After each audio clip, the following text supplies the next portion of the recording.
तीन शिरी सहा हात तया माझा दंडवत. श्री स्वामी समर्थ. नमस्कार स्वामी भक्त हो, स्वागत आहे तुमचं पुन्हा एकदा नवीन व्हिडिओमध्ये. या व्हिडिओचं शीर्षक आहे कष्ट करताय, पूजा करताय, पारायण करताय, तरीही परिणाम जाणवत नाही. दत्तगुरू काय सांगतात हे नक्की ऐका. त्याआधी व्हिडिओ पूर्ण पहा आणि चॅनलला सबस्क्राईब केलं नसेल तर आत्ताच सबस्क्राईब करून घ्या. चला व्हिडिओला सुरुवात करू. कर्माची शुद्धता. अनेकांची तक्रार असते की मी खूप पारायणे केली, सेवा केली, पण फळ मिळत नाही. याचे पहिले कारण म्हणजे कर्मातील अशुद्धता. पूजा करताना मन जर इतरांच्या मत्सरात किंवा वाईट चिंतनात असेल तर त्या पूजेचे चैतन्य नष्ट होते. देव केवळ मंत्रांना नाही तर तुमच्या मागच्या भावनेला पाहतो. जसे गढूळ पाण्यात प्रतिबिंब दिसत नाही तसे कलुषित मनात ईश्वरी कृपा उमटत नाही. बाह्यविधी करण्यापूर्वी अंतर्मन स्वच्छ करा. तुमच्या कर्मात प्रामाणिकपणा आणि वागण्यात नीतिमत्ता असेल तरच तुमच्या पूजेचा सुगंध ईश्वरापर्यंत पोहोचतो. शुद्ध आचरण हाच फळ मिळवण्याचा पहिला आणि सर्वात महत्त्वाच्या पायरीचा दगड आहे. केवळ यांत्रिक भक्ती. पारायण करताना आपण अनेकदा फक्त अध्याय संपवण्याच्या घाईत असतो. किती वेळा वाचले यापेक्षा कसे वाचले हे महत्त्वाचे आहे. केवळ ओठ हलवून किंवा शब्दांचे उच्चारण करून भक्ती पूर्ण होत नाही. जर वाचताना मन संसारात, मोबाईलमध्ये किंवा कामाच्या चिंतेत असेल तर ती भक्ती यांत्रिक ठरते. महाराजांना शब्दांची संख्या नको तर तुमच्या मनातील आर्तता हवी आहे. एक ओवी वाचा, पण ती अर्थ समजून आणि भावपूर्ण वाचा. जेव्हा तुमचे हृदय त्या शब्दांशी जोडले जाईल तेव्हाच त्या पारायणाचे फळ तुमच्या आयुष्यात दिसायला सुरुवात होईल. एकाग्रता हीच यशाची गुरुकिल्ली आहे. प्रारब्धाचा अडथळा. कधीकधी आपली सेवा पूर्ण असते तरीही संकट टळत नाही. याचे कारण म्हणजे आपले प्रारब्ध. प्रत्येक माणसाला त्याच्या पूर्वकर्माची फळे भोगावीच लागतात. भक्ती ही प्रारब्ध पूर्णपणे पुसून टाकत नाही तर ते भोगण्याची शक्ती देते. समजा तुमच्यावर मोठे संकट येणार असेल तर महाराजांची सेवा त्या संकटाची तीव्रता कमी करते. जसे पावसाला आपण रोखू शकत नाही पण छत्री वापरून भिजण्यापासून वाचू शकतो, तशीच भक्ती ही जीवनातील संकटाच्या पावसात छत्री म्हणून काम करते. फळ मिळत नाही असे वाटत असताना कदाचित महाराज तुम्हाला मोठ्या अपघातापासून वाचवत असतात हे कधीही विसरू नका. श्रद्धेतील अस्थिरता. आज या देवाकडे उद्या त्या देवाकडे अशी धावपळ केल्याने भक्तीचे फळ मिळत नाही. ज्याप्रमाणे झाडाला वारंवार उपटून दुसरीकडे लावले तर ते वाढत नाही तसेच धरसोड वृत्तीने केलेली साधना फलद्रूप होत नाही. गुरुतत्वावर अढळ श्रद्धा ठेवा. संकटातही जो डगमगत नाही तोच खरा भक्त. अनेकदा आपण 2-4 पारायणे करतो आणि चमत्कार घडण्याची अपेक्षा करतो, पण भक्ती ही व्यापार नाही तर समर्पण आहे. जेव्हा तुमचा विश्वास हिमालयासारखा स्थिर होईल तेव्हाच तुम्हाला अनुभूती येईल. माझे महाराज जे करतील ते माझ्या हिताचेच असेल हा भाव असेल तर अशक्यही गोष्टी शक्य व्हायला वेळ लागणार नाही. अपेक्षेचे ओझे. आपण जेव्हा देवाकडे काहीतरी मागण्यासाठी सेवा करतो तेव्हा त्या सेवेवर अपेक्षेचे ओझे असते. निष्काम भक्तीमध्ये जी शक्ती आहे ती सकाम भक्तीमध्ये नाही. जेव्हा आपण मला हे दे तरच मी पूजा करीन अशी अट घालतो तेव्हा आपण ईश्वराला मर्यादित करतो. महाराज आपल्यापेक्षा जास्त जाणतात की आपल्याला कशाची आणि कधी गरज आहे. फळाची अपेक्षा सोडून केलेली सेवा थेट हृदयाला भिडते. जेव्हा आपण मागणे सोडून देतो तेव्हा देव स्वतःहून आपल्या झोळीत भरभरून दान टाकतो. निस्वार्थ भावनेने केलेल्या एका छोट्या प्रार्थनेचे फळ हजारो पारायणांपेक्षा मोठे असते, हे ध्यानात ठेवा. अहंकाराचा सूक्ष्म प्रवेश.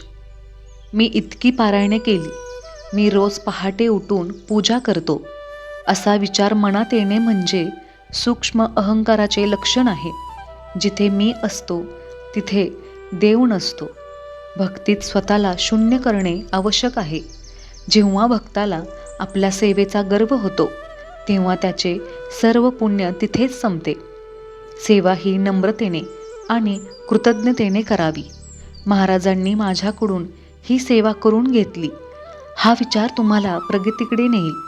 अहंकार हा भक्तीच्या पात्राला छिद्र पाडण्यासारखा आहे, ज्यातून सर्व साठलेले पुण्य वाहून जाते. त्यामुळे आपली साधना गुपित ठेवा आणि नेहमी नम्र राहा, तरच महाराजांची कृपा अखंडपणे बरसत राहील. संयमाची कमतरता.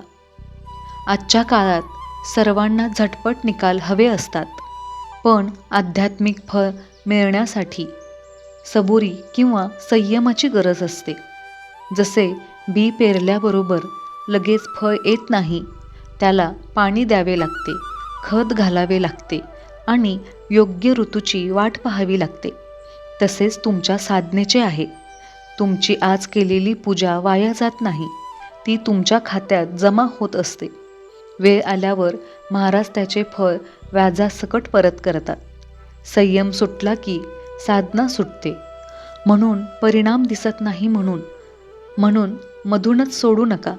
तुमचा संयम हीच तुमची सर्वात मोठी परीक्षा आहे, त्यात उत्तीर्ण व्हा. इतरांच्या आशीर्वादाचा अभाव. तुम्ही घरात तासनतास पूजा करता, पण बाहेर लोकांशी उद्धटपणे वागता किंवा कोणाचे मन दुखवता, तर ती पूजा व्यर्थ आहे. मानवाची सेवा हीच खरी माधव सेवा आहे. जर तुमच्या कर्माने कोणी दुखावले असेल तर त्यांचे निश्वास तुमच्या प्रगतीला अडथळा निर्माण करतात. विशेषतः वृद्ध मातापिता आणि गरजवंतांची सेवा केल्याशिवाय गुरुरायाची कृपा प्राप्त होत नाही. आपल्या सभोवतालच्या लोकांशी प्रेमाने वागणे आणि कोणाला मदत करणे ही देखील एक प्रकारची साधनाच आहे. जेव्हा लोकांचे आशीर्वाद तुमच्या पाठीशी असतात तेव्हा तुमची छोटीशी पूजा देखील हिऱ्यासारखी चमकू लागते आणि त्वरित फळ देऊ लागते. संशयाचे विष. भक्तीच्या मार्गावर संशय हे सर्वात मोठे विष आहे. महाराज ऐकत असतील का? माझ्या नशिबात सुख आहे का? असे प्रश्न मनाला अस्थिर करतात. संशय आला की भक्तीची एकाग्रता भंग पावते. जसे दुधात लिंबू पिळले की दूध फाटते, तसे श्रद्धेत संशय आला की भक्तीचे अमृत नष्ट होते. गुरुचरित्रात किंवा कोणत्याही ग्रंथात सांगितलेल्या कथांवर पूर्ण विश्वास ठेवा. त्या केवळ कथा नसून ते सत्य अनुभव आहेत. संशय सोडून पूर्ण शरणागतीने महाराजांच्या चरणी लीन व्हा. जेव्हा तुम्ही पूर्णपणे स्वतःला त्यांच्या हवाली कराल तेव्हा तुमच्या आयुष्याची जबाबदारी ते स्वतः घेतील आणि मग कष्टाचे चीज होईल. घरातील वातावरण. तुमची साधना जिथे चालते त्या ठिकाणची ऊर्जा देखील महत्त्वाची असते. जर घरात सतत भांडणे, कटकटी किंवा नकारात्मक विचार असतील तर पूजेचे फळ मिळण्यास विलंब होतो.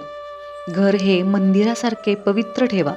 शांती आणि आनंद जिथे असतो तिथेच लक्ष्मी आणि गुरुतत्व वास करते. भक्ती म्हणजे केवळ मंत्र म्हणणे नव्हे, तर घरात एक सकारात्मक वातावरण निर्माण करणे होय. जेव्हा घरातील सर्व सदस्य प्रेमाने राहतात तेव्हा तिथल्या वास्तूची ऊर्जा वाढते आणि तुमची सेवा लवकर फलद्रूप होते. तुमच्या वागण्याने घरातील वातावरण प्रसन्न ठेवा. मग पहा तुमची प्रत्येक प्रार्थना कशी वेगाने पूर्ण होते. समर्पणाचा आनंद. शेवटी भक्तीचा परिणाम केवळ भौतिक सुखात शोधू नका. जर सेवा केल्यावर तुमचे मन शांत झाले असेल, तुमच्यातील राग कमी झाला असेल आणि तुम्हाला जीवनाकडे पाहण्याचा सकारात्मक दृष्टिकोन मिळाला असेल, तर समजा तुम्हाला फळ मिळाले आहे. भक्तीचा खरा परिणाम हा आंतरिक शांती आहे. संकट आले तरी जो ढळत नाही तोच खरा दत्त भक्त. महाराजांवर सर्व भार सोपवून निश्चिंत राहा. ते माझे आहेत आणि मी त्यांचा आहे. हा एकच विचार तुम्हाला जीवनातील सर्व दुःखातून मुक्त करेल. समर्पणाचा आनंद घ्या. परिणाम योग्य वेळी तुमच्या दारी नक्कीच चालत येईल. तुमच्या सर्वांच्या सुखासाठी प्रार्थना. हे स्वामी राया, सर्वांना चांगली बुद्धी द्या, आरोग्य द्या. सर्वांना सुखात, आनंदात आणि ऐश्वर्यात ठेवा. सर्वांचं सर्व मनोरथ पूर्ण करा व सर्वांचं तुमची सेवा करण्याचं मन परिवर्तन करा.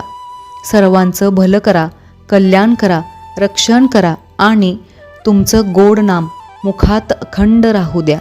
श्री स्वामी समर्थ. व्हिडिओ आवडल्यास लाईक, शेअर, सबस्क्राईब करा. कमेंट करायला विसरू नका. धन्यवाद.